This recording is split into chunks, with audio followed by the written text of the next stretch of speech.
Hi, I'm Jenny from Garden Gate Magazine, and we're here at the Sunset Park Garden where we're working on our new bed that we put in compost last fall and started doing the plantings.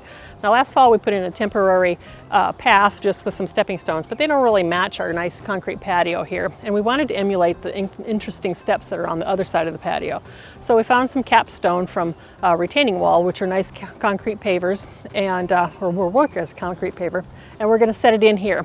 Now we're going to move our path over. Where we thought we put the path is going to be a little bit different because there seems to be a little bit of erosion coming off of the patio as the water drains off the patio. So we're going to try and slow that down a little bit, and we're going to put a little zigzag kind of path in, and so we're going to show you how to do it.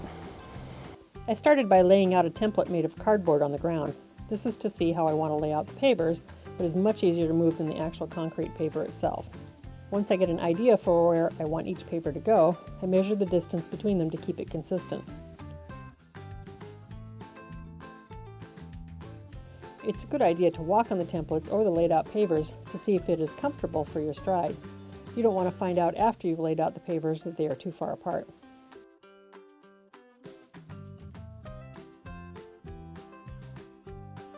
Next, sprinkle flour around the template to make an outline of the paver.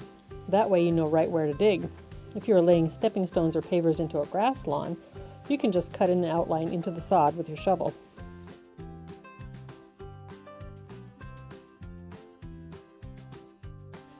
Dig out the shape of the paver. It can be any depth depending on how deep it needs to go into the ground to be securely placed and to be level with either the ground or the other pavers for a flat path, or step down an equal amount between each paver if it's on a slope. You'll need to dig an extra ½ inch to 1 inch to allow for a layer of sand as well. Add the layer of sand to provide a stable base for the paver.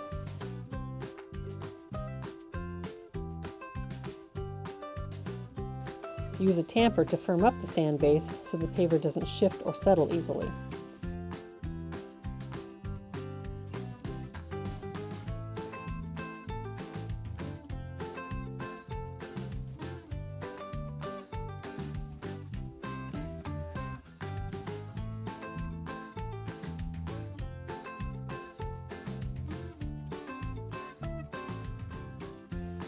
Get the sand base as level as possible, then set in the paver.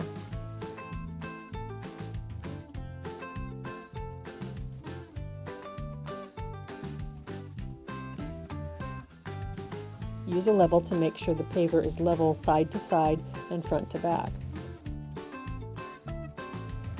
Tip the paver up and add extra sand underneath to level the stone if you need to.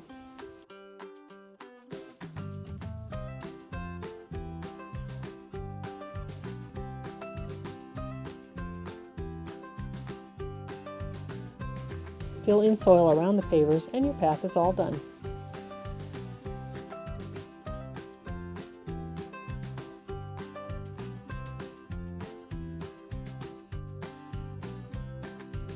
Hi, I'm Sherry with Garden Gate Magazine. If you enjoyed that video, subscribe to our Garden Gate Magazine YouTube channel. You'll find tips, design ideas, how-to help for gardeners just like you. Be sure to hit the bell so you'll be notified every time we upload a video.